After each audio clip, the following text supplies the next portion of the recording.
Les fois précédentes, on avait parlé à plusieurs reprises du Bendoa. Et avant de poursuivre, non pas sur le Bendoa cette fois, mais pour nous distraire un peu sur deux personnalités importantes de la tradition zen, c'est les personnes de Huangpo et Linji. Je voudrais juste revenir sur un point central du Bendoa, sur le Jijuyu Zanmai, par juste une métaphore. On avait souvent employé la métaphore de l'océan et des vagues. De l'océan calme et serein dans sa profondeur et des vagues qui peuvent être très turbulentes et qui généralement accaparent notre attention. Et bien dans le Jijuyu Zanmai, c'est comprendre que les vagues sont aussi faites d'eau, comme le reste de l'océan. Il n'y a en réalité aucune différence entre le mouvement des vagues et la sérénité de l'océan. Ce qui veut dire que tout ce qui survient dans Zazen en particulier, mais aussi dans la vie quotidienne, quels que soient les événements, c'est toujours l'eau, c'est toujours les choses telles qu'elles sont.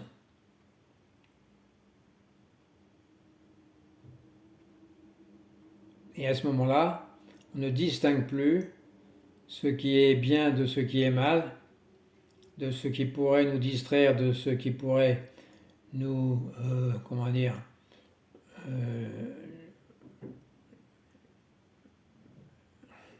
présenter une figure apaisante. Peu importe, tous les événements sont tels qu'ils sont et tous les événements sont faits de la même nature, de la même eau. Voilà ce que je voulais dire en gros. Mais là, on avait dit que après 2 ou 3 kusen sur le Bendoa, on partirait un petit peu sur autre chose, histoire de changer, de nous distraire un peu. Et on peut retourner dans l'histoire de la tradition. Dans l'histoire de la tradition, mais aussi par le fait que Huangpo est un des maîtres préférés de Paul Ederman, donc très contemporain.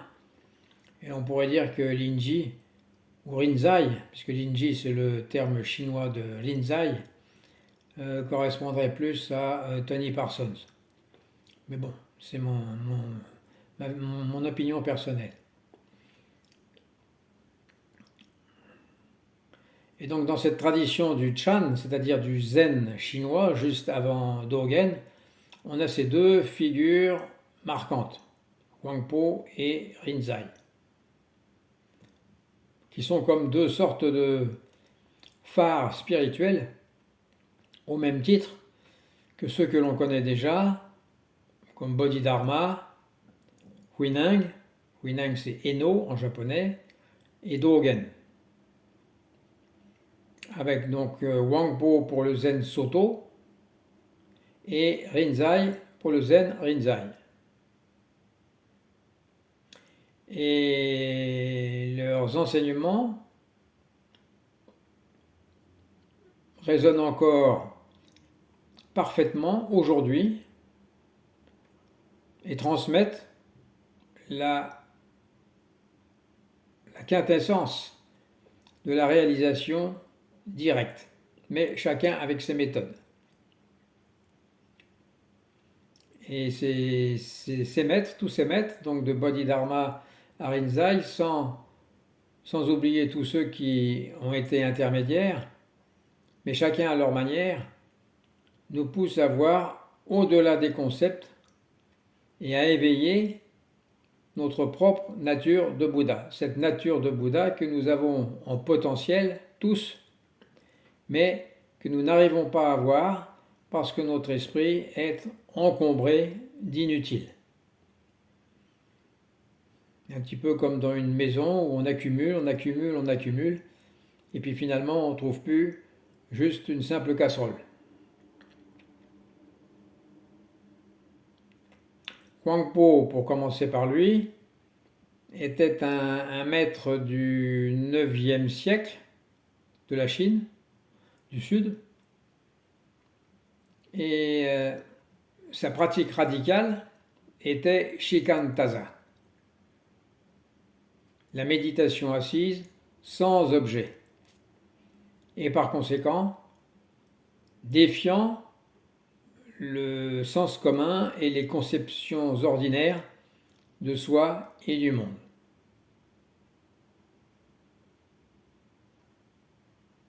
Défiant parce que on a beaucoup de mal à concevoir que l'on puisse faire quelque chose sans objet. C'est une façon de voir qui est déjà extrêmement radicale. Pour Huangpo, l'éveil n'est pas une acquisition, mais une réalisation de ce que l'on a déjà, de notre nature essentielle.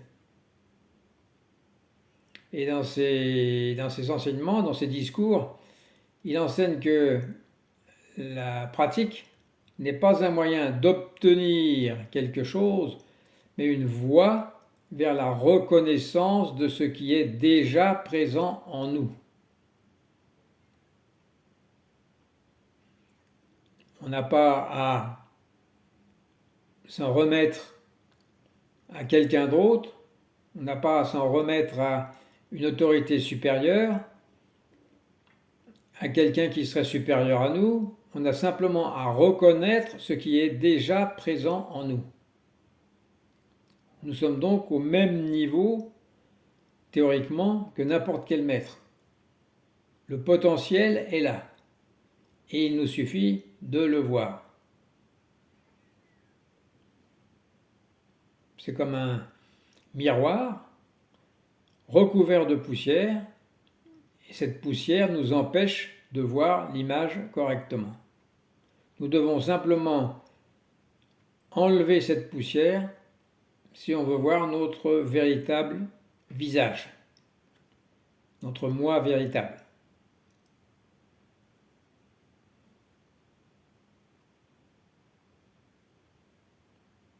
Pour Huangpo, il rappelle souvent à ses disciples que la vraie sagesse ne se trouve ni dans les livres, ni dans les mots, ni dans les pensées, mais dans ce qu'on pourrait appeler un cœur pur. Quand on dit pur, c'est-à-dire non encombré, c'est-à-dire la vision pure de chaque être humain. On a tous cette capacité de voir les choses telles qu'elles sont, purement, à condition de ne pas se laisser encombrer l'esprit. Il disait, la vraie nature de l'esprit est sans forme, mais elle est la source de toutes les formes. Là, on a une expression de Shunyata. Shunyata est vide, mais c'est grâce à ce vide que toutes les formes sont possibles. Et donc la conclusion de Huangpo, c'est qu'il ne faut pas chercher ailleurs ce que l'on a déjà en nous.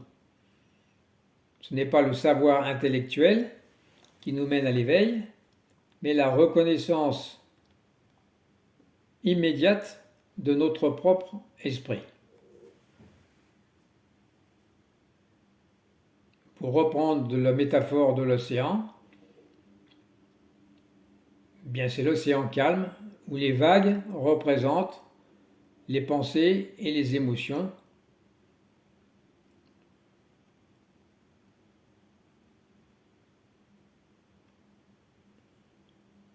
Mais ces vagues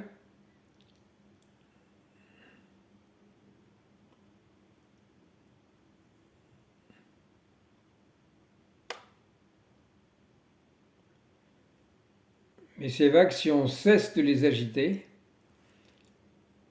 si on cesse de les poursuivre, pas de les poursuivre mais de les renforcer, si on les laisse se calmer, révèlent du même coup la profondeur tranquille de l'océan. Donc la profondeur tranquille de l'esprit. Et donc les vagues telles qu'on les décrit maintenant, ce n'est pas tout à fait celles dont je parlais au début. On peut aller plus loin, notamment avec le Jijuyu Zammai, en considérant que les vagues sont en fait aussi l'eau de l'océan. Mais bon, pour le moment, si on en reste à Huangpo, lui, il décrit les vagues comme les pensées et les émotions qu'il ne faut pas touiller, en quelque sorte. Il y a une anecdote célèbre de Huangpo pour illustrer cette approche radicale.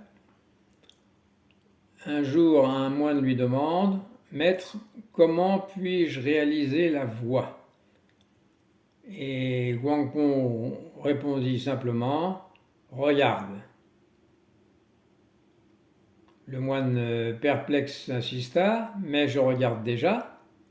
Et le maître répondit « Oui, tu regardes, mais tu regardes avec ton esprit embrouillé par des concepts.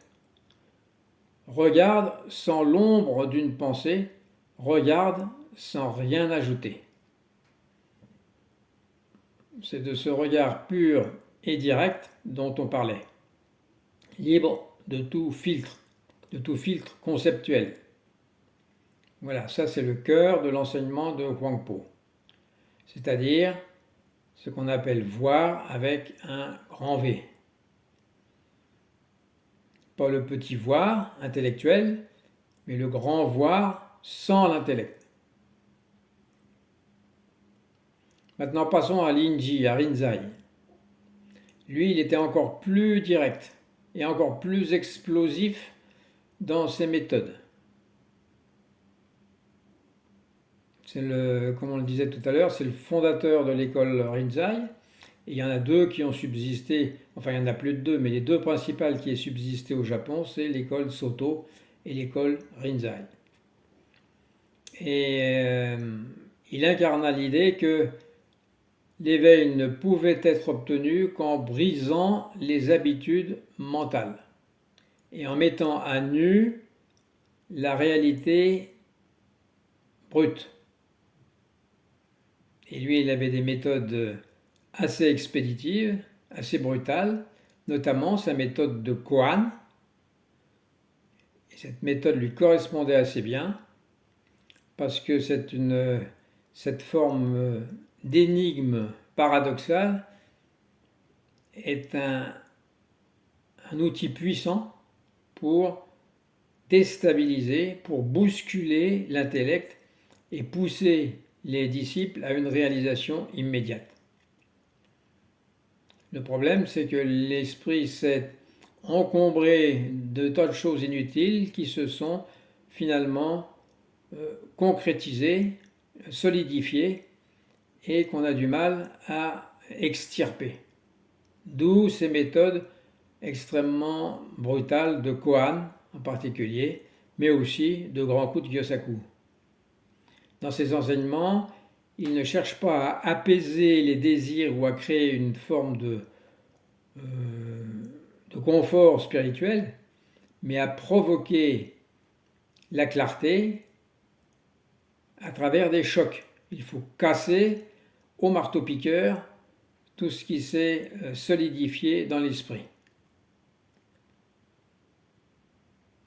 Il faut pour réveiller la nature originelle de l'esprit, il faut des éclairs de lumière.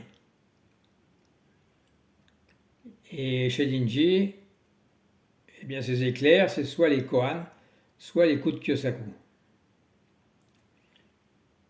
Et l'une des métaphores les plus frappantes qu'il utilisait était celle de l'œil du maître. Lorsqu'un disciple se présentait, Linji exigeait de lui, paraît-il, qu'il le regarde dans les yeux en disant « Si tu vois l'œil du maître, tu verras la voie ».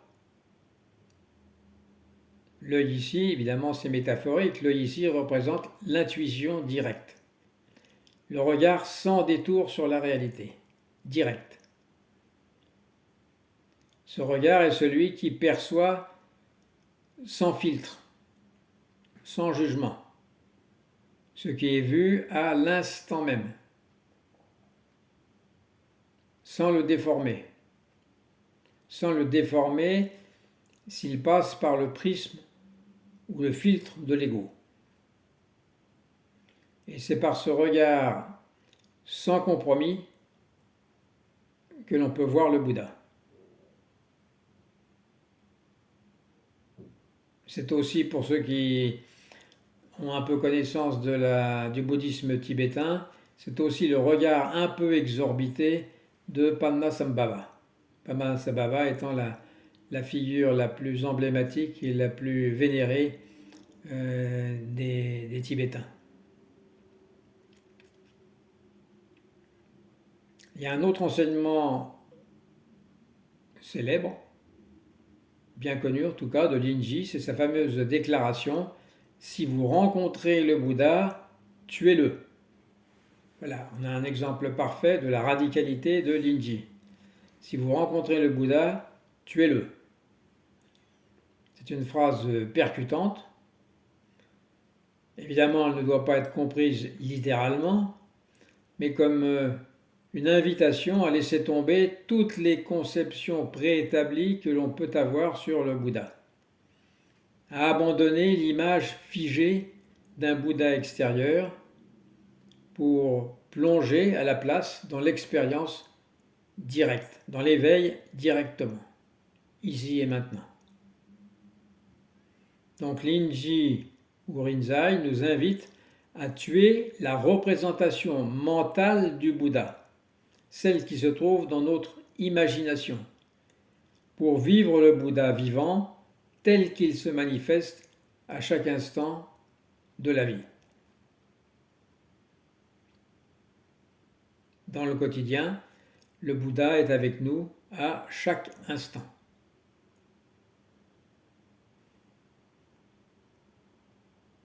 Il est aussi, Linji Rinzai est aussi à l'origine du koan. Quel est le son d'une seule main qui frappe? C'est sans doute le koan le plus célèbre. Évidemment, on n'en attend pas une réponse intellectuelle, mais un saut dans la perception directe. Un saut qui transcende le dualisme entre sujet et objet. Parce que si on répond à ce koan d'une façon dualiste, conceptuelle, on est sûr de recevoir un grand coup de Kyosaku. Mais si on répond, si on fait ce saut, la dernière fois je l'avais appelé saut quantique, on change de perspective, on change de monde. On passe d'un monde fictif, conceptuel, à un monde réel. Si on fait ce saut, eh bien, on révèle l'unité de toute chose. Au lieu de pratiquer le zen dans la vie quotidienne, le zen devient une danse avec les choses telles qu'elles sont. Une danse où il n'y a plus deux partenaires, mais l'unité des deux danseurs, qui se croyaient séparés et qui finalement s'unissent dans la danse. Voilà, donc ensemble, Huangpo et Rinzai incarnent ces deux facettes de la même vérité, qui est que l'éveil n'est ni une destination, ni un concept, mais une reconnaissance radicale de ce qui est déjà présent. Rien de neuf. Le zen, dans cette perspective, c'est un miroir qui reflète notre propre visage, mais sans aucune distorsion. L'important n'est pas de chercher ailleurs ce que nous possédons déjà, mais de lâcher les illusions et les filtres qui nous empêchent de voir. Hainaut, lors du concours qu'il avait fait avec Sensui, pour savoir quel était l'héritier du maître, avait fait un poème dans ce sens-là, si vous vous souvenez.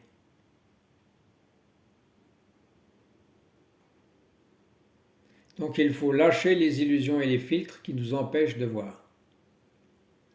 Et à travers leurs enseignements, Huang Po et Rinzai nous montrent qu'il n'y a rien à chercher à l'extérieur, car la voie est déjà ici, dans chacun de nos souffles, dans chacun des instants que nous vivons, dans chaque regard, si le regard est pur, c'est-à-dire débarrassé du superflu.